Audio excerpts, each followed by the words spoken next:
21. Sabes responder? 1.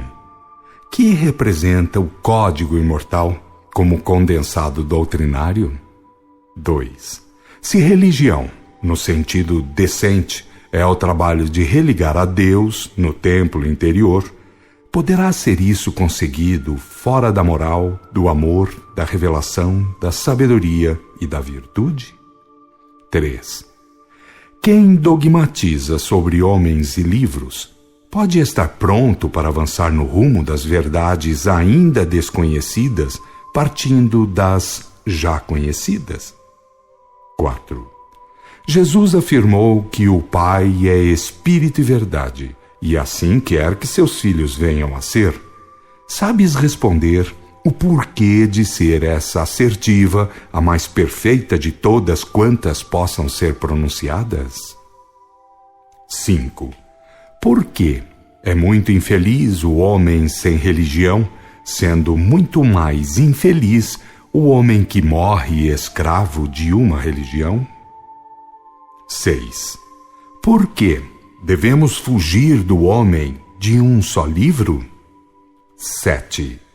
Existem homens e livros que possam falar absolutamente da absoluta sabedoria divina?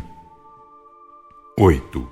Por que as palavras Deus, verdade, amor e virtude representam a parte divina, que é eterna, perfeita e imutável, e a parte dos filhos de Deus, que é relativa e sujeita aos respectivos arbítrios? 9. Por que Deus dá segundo a produção e não segundo o que sabe o indivíduo? 10. Por que as práticas ditas espíritas foram esotéricas até Jesus Cristo e passaram a ser públicas depois de Jesus Cristo? 11. Por que o estudo da doutrina espírita deve começar com os capítulos 1, 2, 4, 7, 10 e 19 do livro dos Atos dos Apóstolos? 12. Por que Kardec nada disse sobre os ensinos acima mencionados, isto é, por que Kardec não terminou a obra restauradora naquela encarnação? 13. Por que nos capítulos 12, 13 e 14 da primeira carta aos Coríntios, Paulo ensina sobre os dons mediúnicos e sobre como reunir para cultivar a generalização da revelação? 14. Pode existir evangelho onde existe a blasfêmia contra a revelação? 15. Por que os 10 mandamentos e o Cristo são apenas verdadeiristas? 16.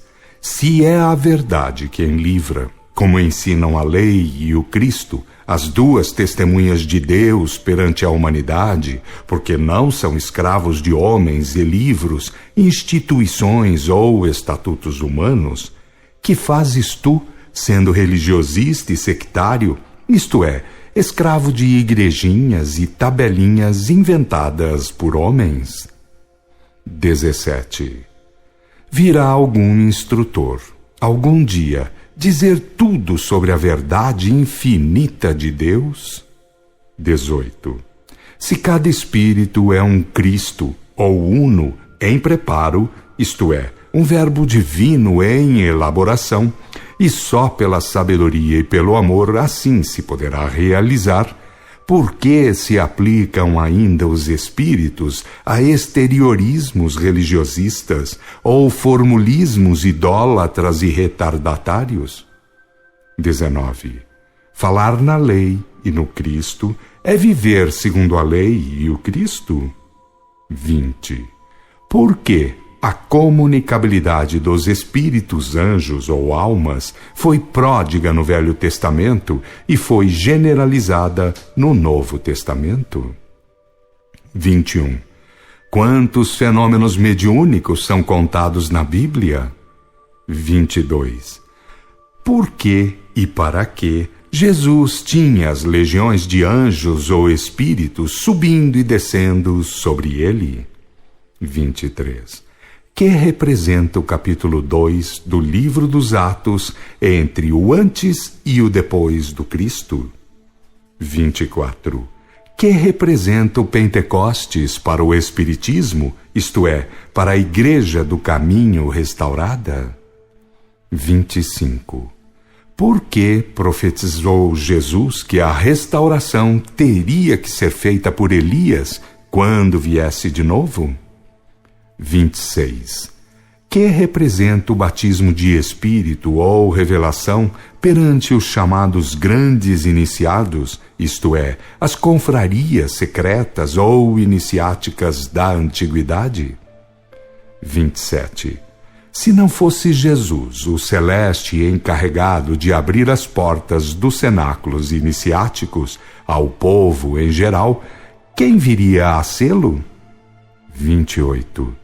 Tendo sido Jesus convocado a fazer parte da comunidade crística que dirige o sistema planetário, quem ficou no lugar de diretor planetário terrestre? 29. Respeito à hierarquia espiritual significa que se deve julgar alguém como sendo especial perante o Criador e suas divinas leis? 30. Por quê? O amor aproxima e a exaltação afasta os espíritos de diferentes graus evolutivos? 31. Por que, dos meados do século XXI em diante, a humanidade terrestre enfrentará a era do verdadeirismo, da verdade que livra, sem se importar com religiosismos e sectarismos quaisquer? 32.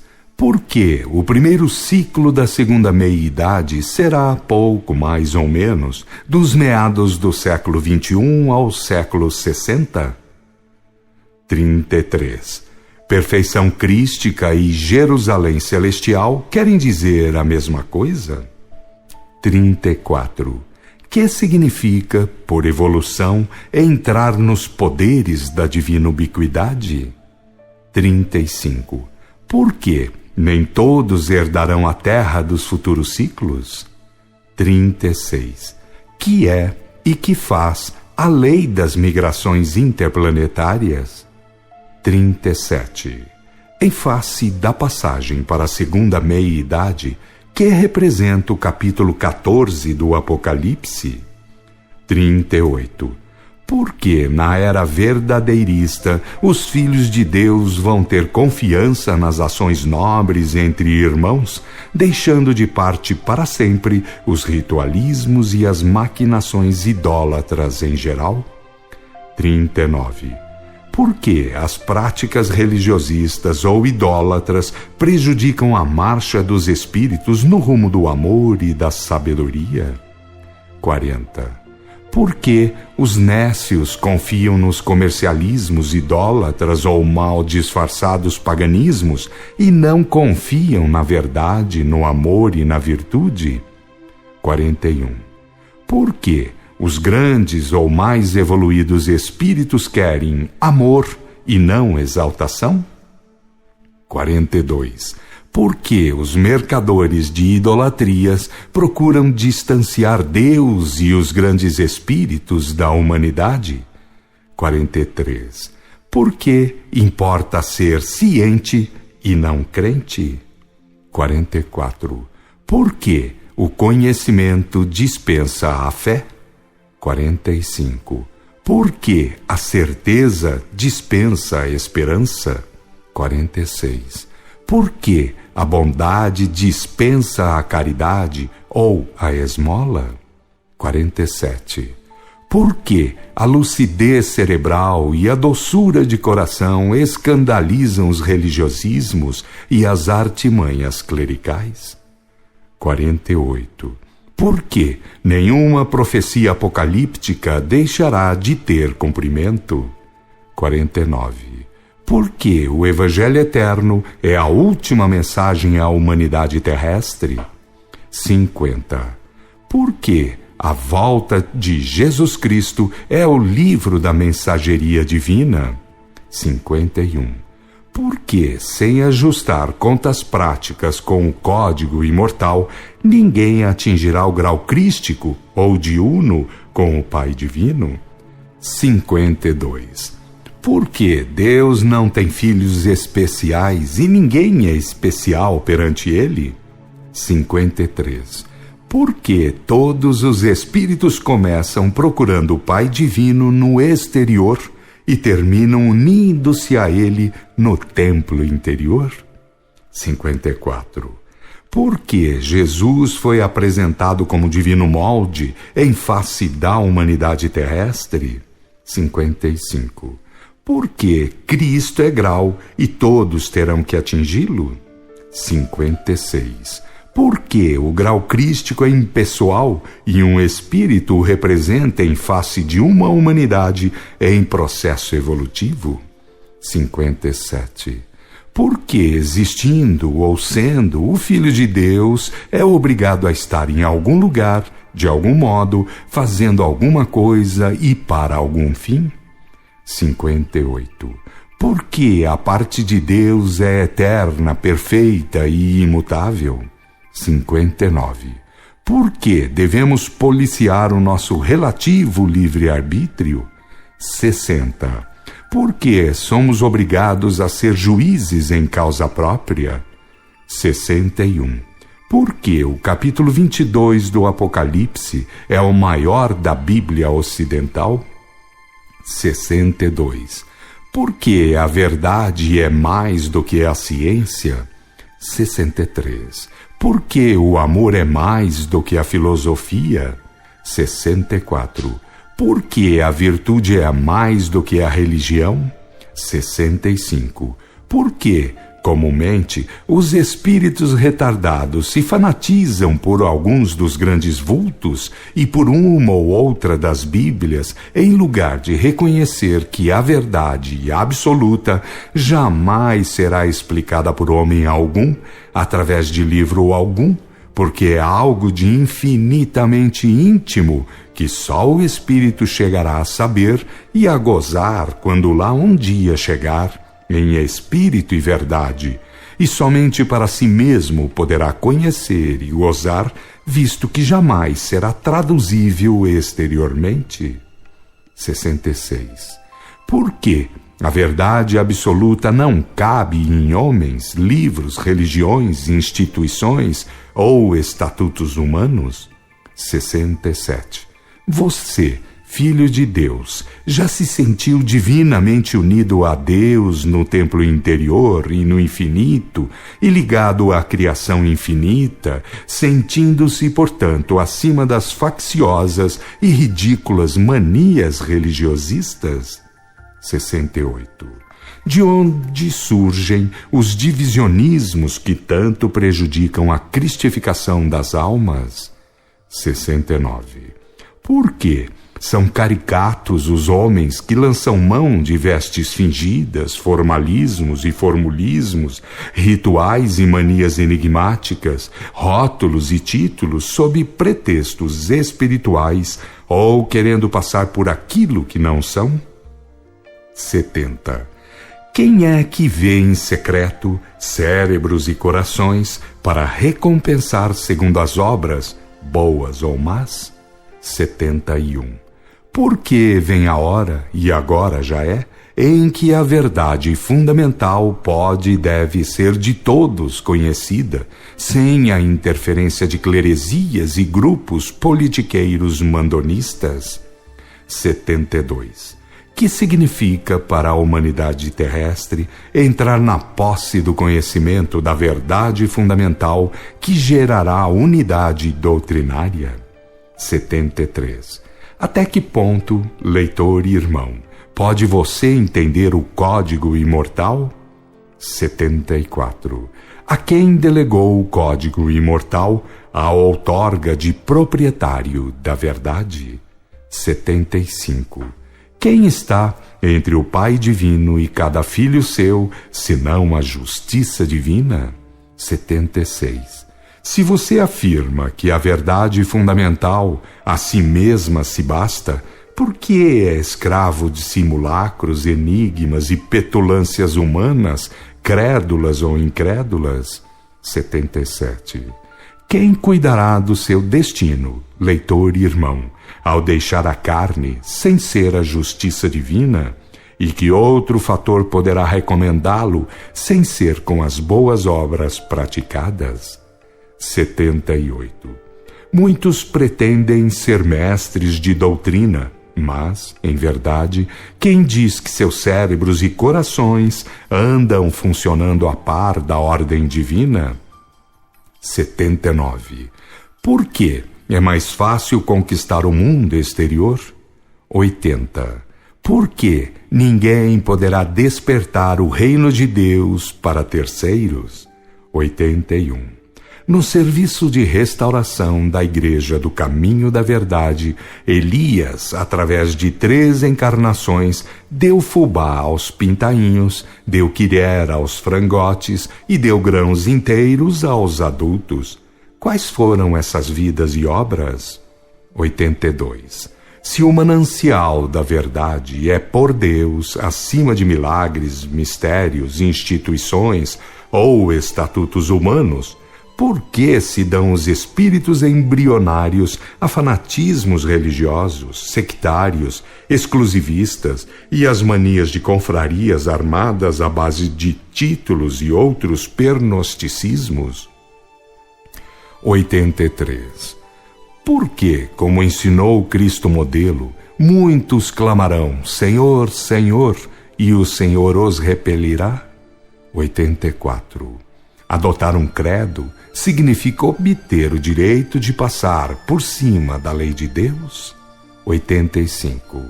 A justiça divina dá a cada um por ser filho de Deus, ou dá segundo suas obras? 86. Que é consciência cósmica? 87. Que é consciência anímica? 88. Por que muitos se apresentam no mundo espiritual equipados de títulos e recomendações religiosistas e são postos de lado, e aqueles que almejam fazer todo o bem possível, procurando não proceder mal para com o próximo, são acolhidos com imensa alegria? 89. E se a justiça divina fosse de rótulos e aparências, seria justiça divina? 90.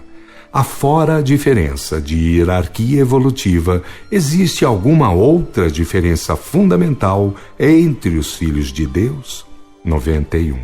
Por que, somente a contar do século XX em diante, foram dadas grandes informações sobre a vida fora da carne? 92. Por que muitos são os que olham para baixo e para trás, e poucos os que olham para a frente e para o alto? 93. Sobre a unidade doutrinária. Como pensarão os terrícolas daqui a 10, 20, 30, 200 ou 500 mil anos? 94. Por que, até aqui, antes de entrar para a segunda meia-idade, a humanidade tem se entregado a fanatismos por causa dos ensinos de uns 10 grandes instrutores? 95. A verdade fundamental depende dos grandes instrutores, ou eles é que dela dependem? 96. Quem serve ao próximo em termos de verdade, amor e virtude está fazendo favor a alguém? 97. Por que os grandes instrutores só se disseram mestres de doutrina? 98. Por que Jesus não aceitou sequer o título de bom? 99. Por que, no âmbito da criação e das leis regentes, os crimes derivam dos abusos e não dos usos? 100. Se Deus não é especial para ninguém, por que certos homens têm se julgado especiais perante Ele, a ponto de cometerem crimes horrendos? 101. Qual a suprema tarefa do Filho de Deus? 102. Como desabrochar as latentes virtudes divinas? 103. Por que há um Deus interno a ser desabrochado? 104. Como fazê-lo mais depressa e com muito menos sofrimentos? 105. Em que ponto da escalada se encontra a humanidade terrestre? 106. Por que o findar do segundo milênio será cheio de terríveis tragédias? 107. Que significa entrar no período um novo céu e uma nova terra? 108. Já leu os capítulos 12, 19, 14, 21 e 22 do Apocalipse? 109. Poderá a ignorância resolver os problemas fundamentais do Filho de Deus? 110. Existe um programa divino para o espírito e a matéria, os mundos e as humanidades. Já procurou saber qual é para seu mesmo bem? 111. Por que Moisés e Jesus tiveram compromissos inconfundíveis? 112. Que significam a lei de Deus, o verbo modelo e os dons do Espírito Santo? 113. Por que os inimigos dos três fatores fundamentais da doutrina de Deus serão esmigalhados pela justiça divina? 114. Quais os motivos das tragédias apocalípticas do findar do segundo milênio? Os motivos são estes. Deus enviou uma doutrina fundamentada nos três fatores doutrinários, que não são de fabricação humana, e clericalismos, sectarismos, mórbidos facciosismos, ismos e mais ismos, tudo corromperam, desviaram, blasfemaram. No lugar da verdade iniciática fundamental, colocaram mentiras, comércios idólatras, de vestes e gestos apalhaçados, reverências a paus, pedras, gessos e dogmas estúpidos e rituais ridículos, etc. Desviaram das verdades bíblico-proféticas para acobertar suas negociatas idólatras e seus despotismos politiqueiros. Esconderam os textos bíblicos das gentes ou deram-lhes falsas interpretações para garantir seus interesses de pança, bolso, sexo, orgulhos, vaidades e mundanismos vários. Passaram pela carne grandes vultos, Rama, Orfeu, Hermes, os Budas, Zoroastro, Krishna, Lao Tse, Manu, Pitágoras, entregando ensinos que ninguém tem o direito de ignorar. Entretanto, no seio de tamanhos vultos instrutores, chamados grandes iniciados, desponta uma doutrina essencial, entregue por Moisés e Jesus, cujos ensinos e cujas graças sempre estiveram no mundo sujeitos a toda sorte de adulterações, corrupções, falsidades, etc. Moisés reencarnou como João Batista e Melquisedeque como Jesus para restaurar a divina doutrina de comportamento, a que ensina sobre o princípio ou Deus, sua impoluta justiça, seus dons distribuídos a seus filhos, seus inderrogáveis 10 mandamentos e seus anjos, seus espíritos mensageiros, aqueles Gabriéis que formam na Bíblia, do Gênesis ao Apocalipse. Com o trabalho de João Batista e de Jesus, toda a carne, a lotação humana do planeta, iria realizar a divina civilização que Deus prometeu pelo nazireu, profeta, vidente ou médium Isaías, em virtude dos infernais desvios, das mentiras que religiosos profissionais colocaram no lugar da doutrina da verdade, não resultou naquilo que Deus queria e quer para a humanidade, tal como registra o livro de Isaías no capítulo 11. E qual é o preço da prevaricação, da bestialidade? O preço das falsidades colocadas no lugar da doutrina da verdade é o terrível dilúvio de fogo, a guerra atômica, tudo que o Apocalipse registra para antes do findar do segundo milênio, nos capítulos 12, 19, 14, 21 e 22. Nada ficará sem ser profundamente abalado sobre a terra. E onde quer que haja um traidor dos divinos ensinamentos, a justiça divina colocará o devido sofrimento, aquele que dê, e muito eficazmente, para lhe tirar o sono recuperador. Quem sobrar das punições, 1/3 dos viventes, jamais virá a ser traidor do princípio ao Deus, sua justiça, seus divinos dons espirituais, seus inderrogáveis 10 mandamentos.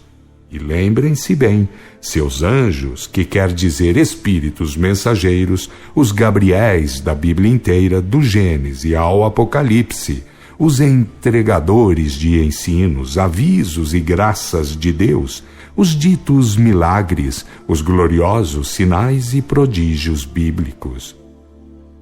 Espírito Santo nunca foi terça parte de Deus, nem espírito comunicante, nem símbolo dos bons espíritos.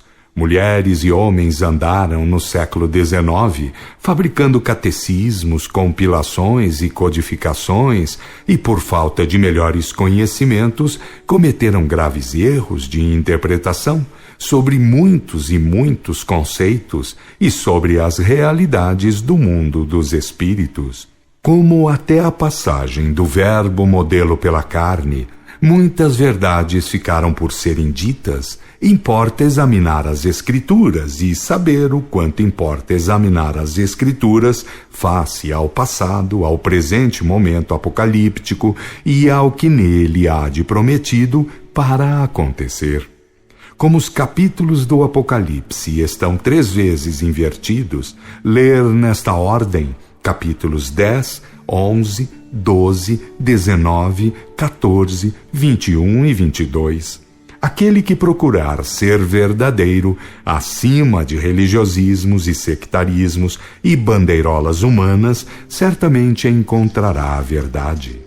Ninguém se livrará da responsabilidade de haver conhecido este recado divino, porque a lei de Deus, a significação do verbo modelo e o documentário sobre os dons do Espírito Santo, carismas ou mediunidades, jamais dependerão de homens quaisquer para serem o que são, de origem divina. Sob todas as marcas de pretextos esfarrapados, a doutrina enviada por Deus tem sido atraiçoada. Ela, que é o lugar santo citado no Apocalipse, foi pisoteada por erros e mais erros de encarnados e desencarnados. O programa divino não muda. Ninguém irá trazer outra lei de Deus, nem virá outro verbo modelar e modelador, nem haverá sucedâneos para os dons do Espírito Santo, carismas ou mediunidades. Deus não cria coisa alguma, porém emana de si mesmo. Tudo que é compreende Deus essencial e Deus manifestado por emanação. Tudo deriva do um essencial e, por fim, tudo retorna ao um essencial. Essa é a verdade do espírito e da matéria, dos mundos e das humanidades. A doutrina que irá prevalecer é a do divino monismo, a ciência da unidade. Sendo em Deus tudo eterno, perfeito e imutável, não entra nele o fator livre-arbítrio. Tudo já é, por fundamento, eternamente arbitrado. Mas os homens terão que jogar com o livre-arbítrio. Lembre-se, pelo menos, de que a criancinha carece de todos os cuidados, porque nada pode. Lembre-se também de que, depois de adulta, assume arrogâncias contra Deus e contra tudo. Mas lembre-se ainda de que todos os arrogantes e não arrogantes morrem um dia perante o mundo para enfrentar a justiça divina. As 2 obrigações fundamentais do Filho de Deus, saber que deve desabrochar o Deus interno ou latentes virtudes divinas, até retornar como uno total ou Deus em Deus. E a segunda é saber como usar as encarnações, pois fora dessa lei ninguém conseguirá realizar nada em termos de autodivinização. Lutar contra os desígnios divinos é obra de ignorantes ou de loucos, e para saber como melhor agir, para mais depressa desabrochar o Deus interno, estudem que doutrina da verdade Deus enviou a seus filhos através de Moisés e de Jesus. Moisaísmo e cristianismo empatam em serem de caráter profético ou mediúnico. Aquilo que um filho de Deus não merecer perante a justiça divina pelo seu comportamento decente, jamais merecerá usando vestes apalhaçadas, gestos fingidos ou simiescos, rituais dolosos ou hipócritas, discursozinhos histéricos de crentes quaisquer, ou escravização a dogmas ridículos. E fica dito, também, que os erros, as falsas interpretações, a ocultação dos textos bíblicos e o fato de não entrar no livro dos Atos, nas epístolas e no inderrogável Apocalipse, por parte dos fazedores de compilações e codificações, muito prejudica o trabalho de restauração da doutrina da verdade. Sem falar nas criminosas obras contraditórias, com apóstolos contra Jesus e Jesus contra apóstolos, e todos contra o Novo Testamento, por também estarem contra as promessas do Velho Testamento, afora a caudal de literaturas rasteiras, medíocres e xaroposas que fabricam discípulos da falsa ciência e da falsa humildade. Quem lê o livro dos Atos fica sabendo que o Cristo modelo veio cumprir a promessa de Deus sobre o derrame de revelação ou generalização da revelação. E quem lê os capítulos 12, 13 e 14 da primeira carta de Paulo aos Coríntios fica sabendo como os seguidores do Cristo realizavam suas sessões espíritas ou como praticavam o batismo de espírito. E isto entra pelos olhos de quem é inteligente e honesto, e com os estúpidos e desonestos nada temos em comum. Havendo Roma, a cidade dos 7 montes, corrompido a excelsa doutrina do caminho da verdade que livra, estabelecida sobre a lei de Deus, a divina modelagem de Jesus Cristo e a revelação generalizada, importa que houvesse reposição das coisas no lugar. Foi este encargo designado ao profeta Elias, e disso Jesus falara. E tudo começou com João Hus, não tendo, como não poderia ter, o seu término, com o que fez Kardec através da codificação inacabada. A moral da codificação é completa, porque é a restauração da mensagem crística, mas na parte instrutiva deve obrigações ao fator evolutivo.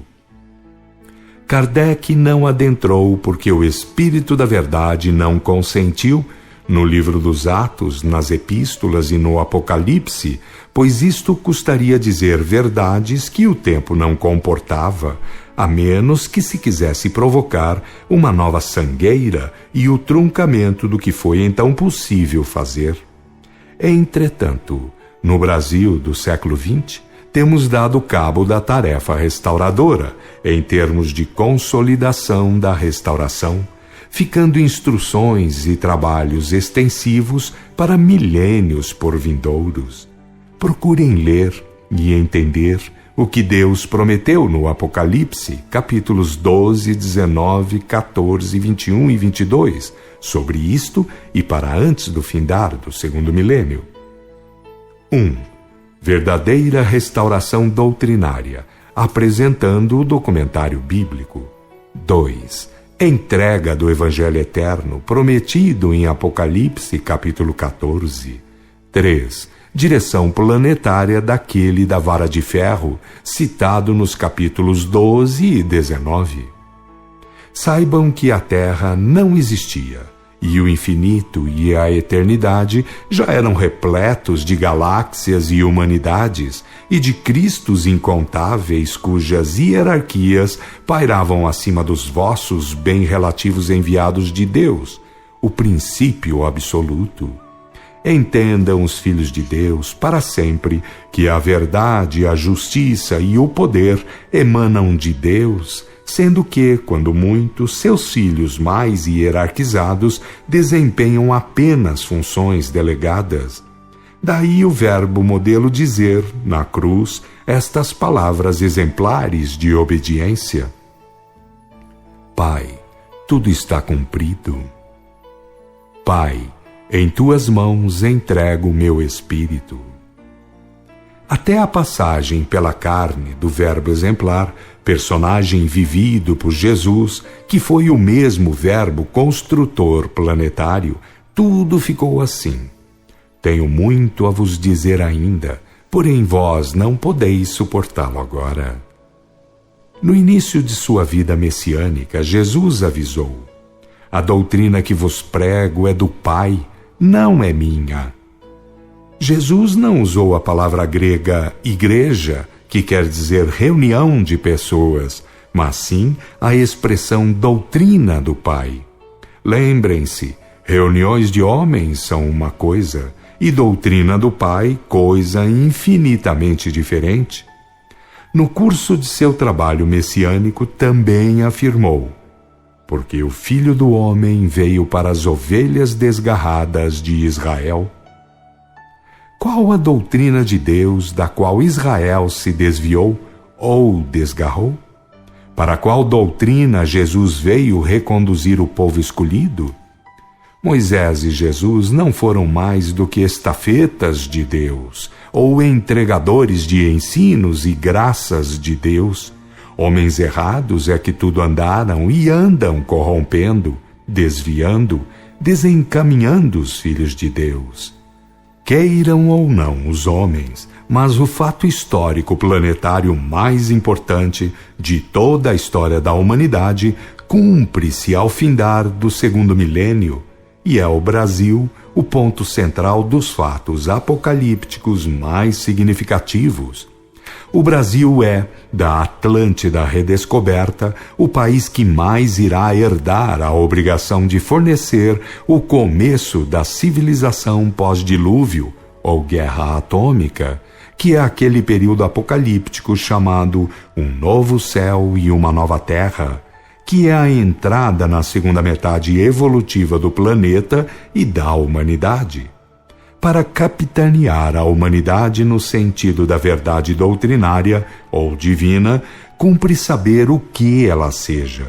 E para saber o que seja a doutrina da verdade, basta saber ler a Bíblia, pois é ela que do Gênesis ao Apocalipse apresenta o ensino divino. Depois das tragédias apocalípticas, reduzindo os viventes a 1/3, haverá um começo quase novo de tudo, e dignos filhos de Deus organizarão cenáculos, os templos de estudos bíblico-proféticos, por saberem que as verdades bíblicas não terminarão com os acontecimentos do findar do segundo milênio. Bem-aventurados os que estiverem bem perante a justiça divina, na carne ou fora dela, pois a terrível faxina apocalíptica não conhecerá rotulismos, nem rotulados por homens, e ninguém trará outra lei, nem virá outro verbo modelo, nem haverá o terceiro derrame de dons espirituais. Quando começarem a viver a lei, imitar o verbo modelo e cultivar nobremente os dons, começarão a findar as penitenciárias, cadeias, sanatórios, manicômios, orfanatos e outras aparências de bem social. Também não há imprensa, televisão, rádio ou veículo qualquer doutrinário ou profano que fique com Deus, com sua doutrina ou com Jesus ou com o Evangelho, publicando ou anunciando tais verdades bíblicas. Estão atrelados à blasfêmia, aos interesses mundanos de bolso, pança, sexo e outros fanatismos, purismos e maisismos que vigoram no lugar da verdade. Nesta hora gravíssima, 3 comandos concentram todos os serviços subordinados à verdade doutrinária, com todas as implicâncias consequentes, porém, referentes a estes fatos. 1. O apóstolo João Evangelista, em virtude de ser o profeta que, guiado por João Batista, entregou o Apocalipse, comanda o serviço doutrinário. A oração dos apóstolos contém o espírito bíblico profético. É todo o ensino bíblico exposto através de uma oração. Lê-la e meditá-la é muito importante. 2.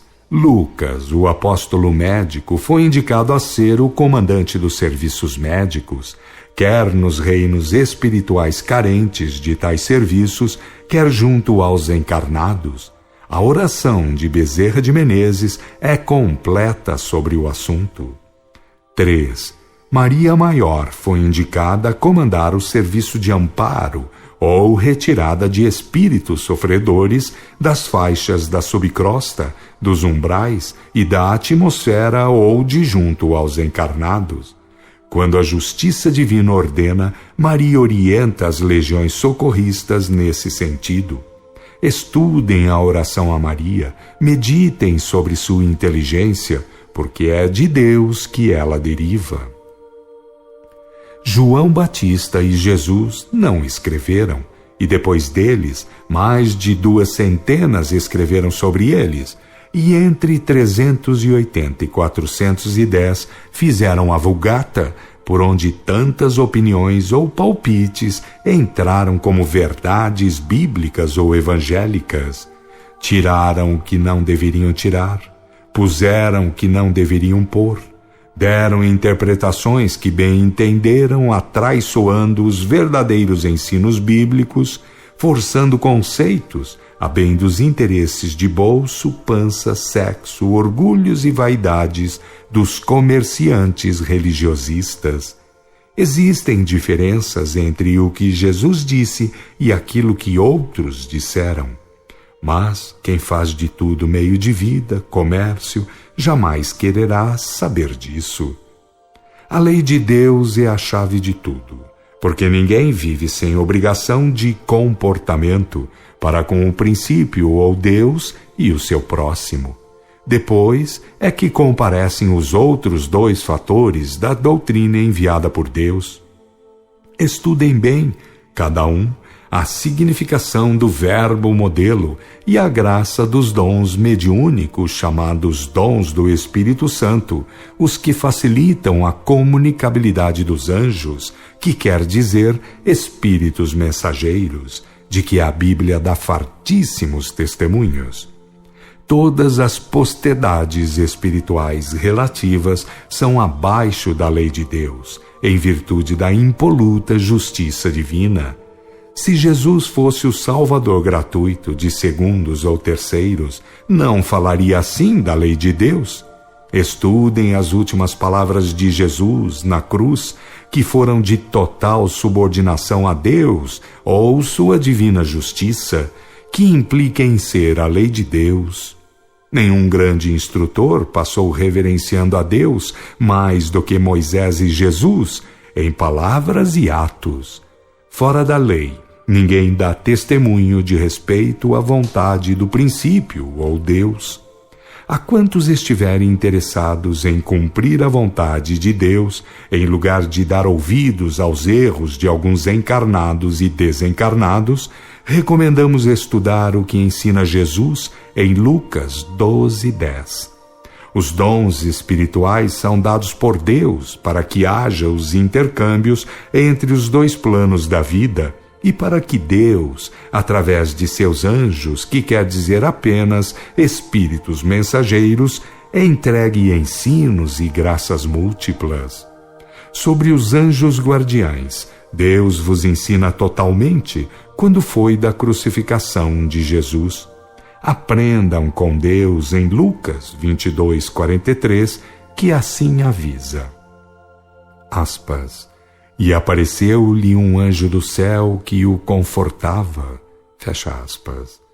E a Bíblia, do Gênesis ao Apocalipse, está repleta de anjos mensageiros, de espíritos mensageiros. E o verbo modelo diz bem em Mateus capítulo 22, que na ressurreição palavra que quer dizer desencarnação, quem for digno será como anjos do céu. Os patriarcas fizeram tudo como anjos os instruíram. Moisés fez tudo como o anjo do sarçal Jeová lhe ordenou. Jesus avisou no início da vida messiânica: vereis os anjos subindo e descendo sobre o Filho do Homem. E o mesmo Jesus, após a crucificação, por muitos anos guiou seus seguidores até estarem prontos os escritos testamentários. E João Evangelista, o vidente de Pátimos, teve no anjo ou mensageiro Moisés, Elias ou João Batista, o relator do Apocalipse. Porque João Evangelista nada mais foi do que vidente e escrevente do Apocalipse. Muitos falsos doutrinadores mandam jogar a Bíblia fora, dizendo não ter ela mais o que fazer. Entretanto, para tratar da lei de Deus, do verbo exemplar, do documentário sobre os dons mediúnicos e das promessas do Apocalipse, só a Bíblia é verdadeira autoridade. O resto, o que roda mundo, vindo de encarnados e desencarnados, ou presta porque dá testemunho da Bíblia, ou é verdadeiro amontoado de escabrosas, de fétidas corrupções, repugnantes contradições, rasteirismos purulentos, charopadas que fabricam bobos. Verdadeiramente, tirando aquilo que dá real testemunho das verdades bíblico-proféticas, bem pouco se aproveita das carradas de parlapatanismos existentes na literatura que ousa falar das verdades bíblico-proféticas. Quem confronta o que Jesus promete nos capítulos 14, 15 e 16 do Evangelho segundo João Evangelista com o que vai nos citados capítulos do livro dos Atos dos Apóstolos? Moisés deixou primeiro o batismo de dons e o verbo modelo jamais prometeu consolador algum para 20 séculos depois. E se tirassem da Bíblia vultos altamente dotados de dons e os anjos ou espíritos mensageiros de Deus, fatalmente liquidariam com a Bíblia. Entendam que, depois das higienizações previstas por Jesus e o Apocalipse, quando ficarem as ovelhas de Deus, aquele tempo previsto no capítulo 21 do Apocalipse, os intercâmbios entre os dois planos da vida serão fartamente aumentados. Vide Isaías capítulo 11.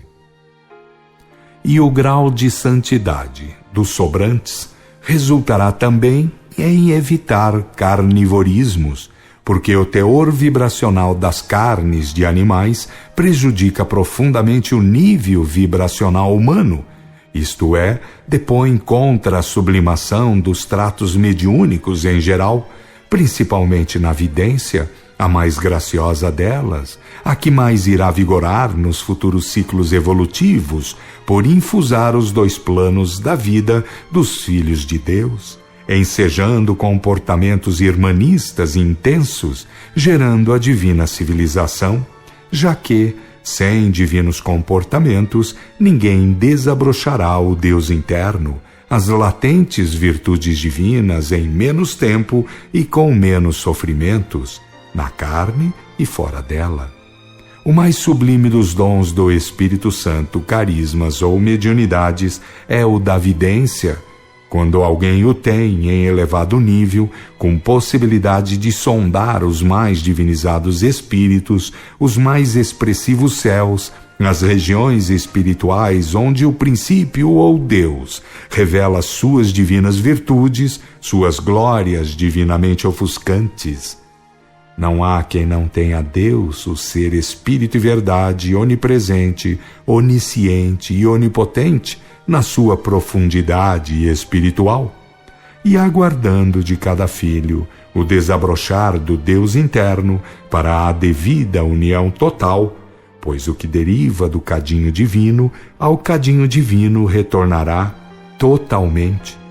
E se o Filho de Deus merecer, por estar com a doutrina de Deus, terá as legiões angélicas ou mensageiras sobre si, como o verbo modelo as teve, mas fora da lei, do verbo modelo e do nobre cultivo da graça dos carismas consoladores, isso jamais será possível.